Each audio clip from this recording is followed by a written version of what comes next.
मातृभाषाय नमः। तो बच्चों, जैसे कि आपको बताया था, वर्णमाला के क्वेश्चन आपको मिलेंगे। तो वर्णमाला के कम से कम 200-250 क्वेश्चन हैं।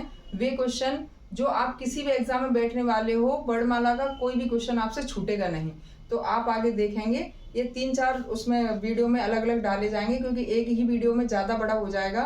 तो 3-4 वीडियो में आपको ये क्वेश्चन दिए जाएंगे, जिससे कि आपको ये छूटे ना। किसी भी एग्जाम की तैयारी कर रहे हो जहाँ वर्णमाला आने वाली है, तो 100% आपका ये वर्णमाला के क्वेश्चन एक भी नहीं छूटेगा। तो बच्चों, उसी श्रृंखला को आगे बढ़ाते हैं। वर्णमाला में हम 19 क्वेश्चन कर चुके थे। अब आप देखेंगे 20वां क्वेश्चन। तो इसमें आपसे पूछ रहा है कि अल्पप्राण व्यंजन नहीं होता है, इनमें से कौन सा अल्पप्राण नहीं है। प्रत्येक वर्ग का पहला वर्ण होता है, प्रत्येक वर्ग का दूसरा वर्ण ये नहीं होता, प्रत्येक वर्ग का तीसरा ये होता है, प्रत्येक वर्ग का सांस वर्ण ये होता है। तो यहाँ ऑप्शन नंबर बी रहेगा आपका सही। प्रत्येक वर्ग का दूसरा और चौथा वर्ण महाप्राण होते हैं। नंबर 21 पे आते हैं। भाषा की सबसे छोटी इकाई कौन सी है। इसमें थोड़ा सा ध्यान रखना कि भाषा की सबसे छोटी इकाई पूछ रहा है, और ये भी क्वेश्चन आता है भाषा की सबसे छोटी सार्थक इकाई।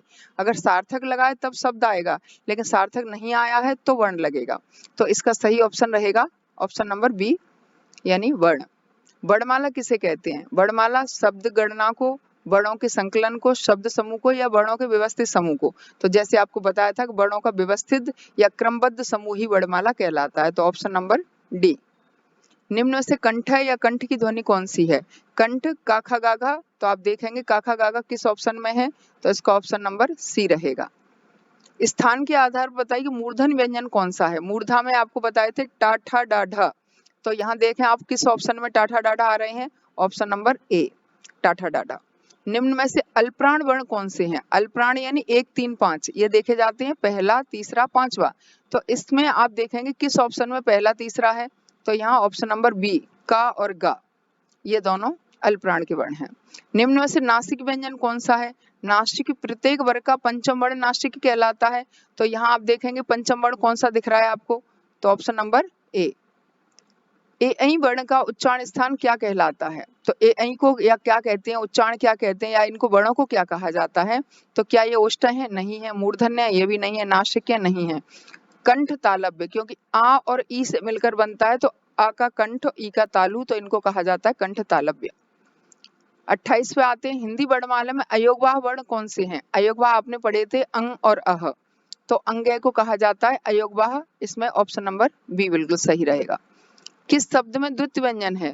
द्वित्व आपको बताए थे कोई भी व्यंजन वर्ण जब डबल होके आता है कि आधा भी वही है और पूरा भी वही है, तो ये कहलाता है द्वित्व व्यंजन। अब आप यहाँ शब्दों में देखें कि किस शब्द में डबल व्यंजन आ रहा है जो है द्वित्व होके, तो इसमें है सी, दिल्ली।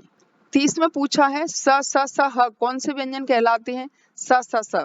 अब देखो यहाँ संघर्षी, स्पर्श संघर्षी, स्पर्शी या प्रकंपित। तो यहाँ देखिए संघर्षी जो है वो स स स ह है, ये सही ऑप्शन है। स्पर्श संघर्षी कहे जाते हैं चाचा जाजा को, और स्पर्शी व्यंजन का से लेकर मां तक कोई भी आ जाए, और प्रकंपित वर्ण कहते हैं रा को। तो इस तरह से यह है इसका ऑप्शन ए। अब आते हैं हम 31 पे। च वर्ग का उच्चारण स्थान मुंह के किस भाग से होता है।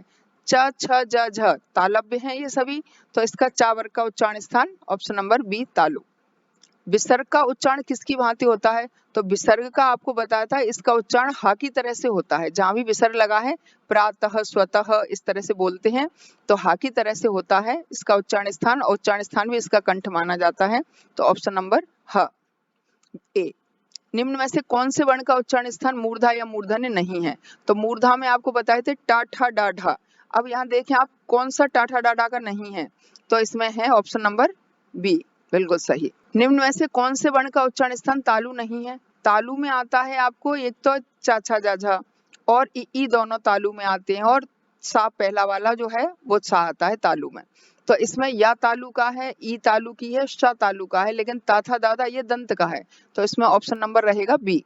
अगला देखें, देवनागरी लिपि में कुल विसर्ग और अनुस्वार सहित कितने स्वर माने गए हैं। अब यहाँ विसर्ग और अनुस्वार दोनों को गिना जा रहा है, तो माना जाएगा 13, ऑप्शन नंबर डी। वैसे आपसे पूछता है कि देवनागरी लिपि में स्वर कितने हैं, तो स्वर पूछेगा तो 11 माने जाएंगे, लेकिन यहाँ अनुस्वार विसर्ग सहित पूछ रहा है तो 13 हैं। अगला देखो 36, घ का उच्चारण स्थान कौन सा है। तो घ बताया था का ख ग घ कंठ, ऑप्शन नंबर बी बिल्कुल सही रहेगा। हिंदी में मूलतः वर्णों की संख्या कितनी है? तो मूलतः वर्ण है 52 ए। निम्न में से कौन सा वर्ण घोष वर्ण है? घोष आपको बताए थे वर्ग का 1, 3, 5, तो उसमें देखो आप कौन सा दिख रहा है? 5वां मां सी। निम्न में से अल्पप्राण वर्ण कौन से हैं? तो अल्पप्राण घोष आपका 3, 4, 5 है ना, मां हो गया। अल्पप्राण वर्ण कौन सा है? तो अल्पप्राण में 1, 3, 5 आते हैं, तो 1, 3, 5 में देखो कौन सा है? ऑप्शन नंबर बी, का और ग। अगला क्वेश्चन देखते हैं, 40 पे आते हैं। अनुनासिक व्यंजन कौन से होते हैं? अनुनासिक या नासिक व्यंजन वर्ग के पंचम अक्षर माने जाते हैं, तो पंचमाक्षर कौन से हैं? ऑप्शन नंबर ए, वर्ग के पंचम अक्षर। छ ध्वनि का उच्चारण स्थान क्या है? छ किस वर्ग की है? चाचा जाजा, चाचा जाजा का तालु होता है, तो तालव्य कौन सा है? ऑप्शन नंबर डी, बिल्कुल सही। ज्ञा वर्ण किन दो वर्णों के मेल से बना है? क्षेत्र ज्ञा और यह है स्र, ये दो वर्णों के मेल से बनते हैं, तो जा प्लस या, जा हलंत का होगा, या होगा, तो कौन सा रहेगा इसमें? Option number C. निम्न में से कौन सा अमानक वर्ण है? अमानक कहे गए हैं जो अब नहीं चलते हैं, या ये जो है ध, भ, ख और म, इनमें से जो भा है, भा के ही पीछे थोड़ा सा वो निकाल कर एक लाइन सी उसमें बनता था अमानक, और किससे बना है? भा से, तो इसको माना जाएगा बी, ऑप्शन नंबर बी। तालव्य व्यंजन कौन सा है? तालु का चा छा जा जा तालु के हैं, ऑप्शन नंबर ए। 45 पे आते हैं। उच्चारण के समय जिह्वा जीव की स्थिति अनुसार स्वरों के कितने भेद हैं? अब ये पढ़ाया था आपको कि जीव के आधार पर स्वर 3 प्रकार के होते हैं, अग्र स्वर, मध्य स्वर, पश्च स्वर, तो ये 3 प्रकार के हैं, ऑप्शन नंबर डी। स्वर सहित रा का प्रयोग किस शब्द में हुआ है?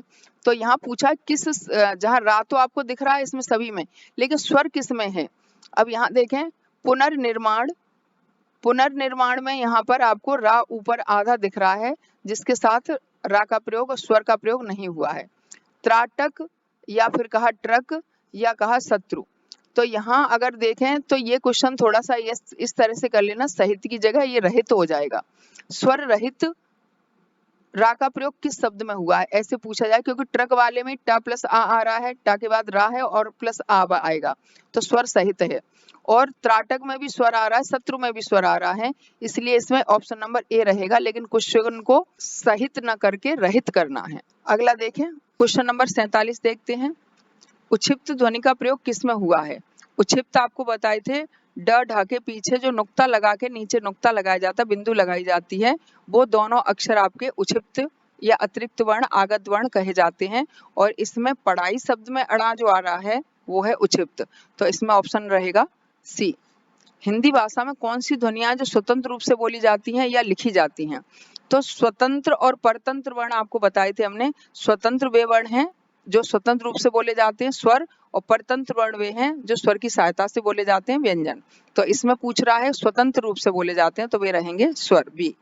निम्न में से कौन सा पश्च स्वर है? तो जीव के आधार पर आपको 3 बताए थे, अग्र स्वर, पश्च स्वर और मध्य स्वर, तो इसमें पश्च में बड़ा आ आता है, पश्च स्वर में जीव के पिछले भाग से उच्चारण होता है, तो इसका पश्च स्वर है आ, नंबर ए।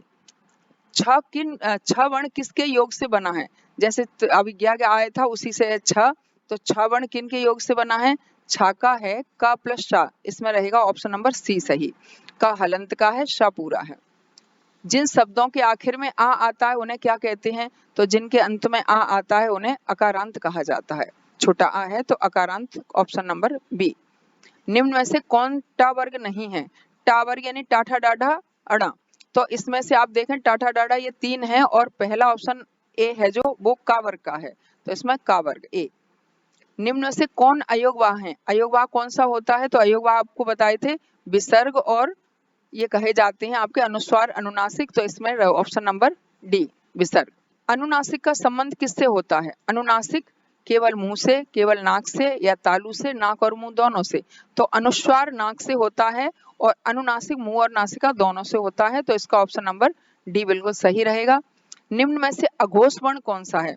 तो अघोष पूछा जाता है तो आपको ध्यान रखना है, या तो वर्ग का पहला दूसरा या तीनों सा, तो पहला दूसरा इसमें दिख नहीं रहा है, तो आपको कौन सा दिख रहा है? ऑप्शन नंबर बी स। क ग ज फ और नीचे लगा है नुक्ता, ये ध्वनियां किसकी हैं? जहां नुक्ता लग गया तो उर्दू में आने वाली अरबी फारसी की ध्वनियां मानी जाती हैं, नुक्ता ही इनकी पहचान होती है, तो ये है। निम्न में से महाप्राण व्यंजन कौन से हैं? महाप्राण को आपको बताया था कि दूसरा और चौथा, तो दूसरे चौथे के लिए देखें आप, का पहला है, चा पहला है और जा तीसरा है। इसमें दूसरा कौन सा, टा के बाद ठ दूसरा, तो ठ जो है ऑप्शन नंबर सी बिल्कुल सही है। तो आज के लिए इतने ही क्वेश्चन, आगे ये इसी श्रृंखला में और क्वेश्चन डाले जाएंगे। पढ़ते रहिए, रिवीजन करते रहिए, आपका भविष्य उज्जवल हो।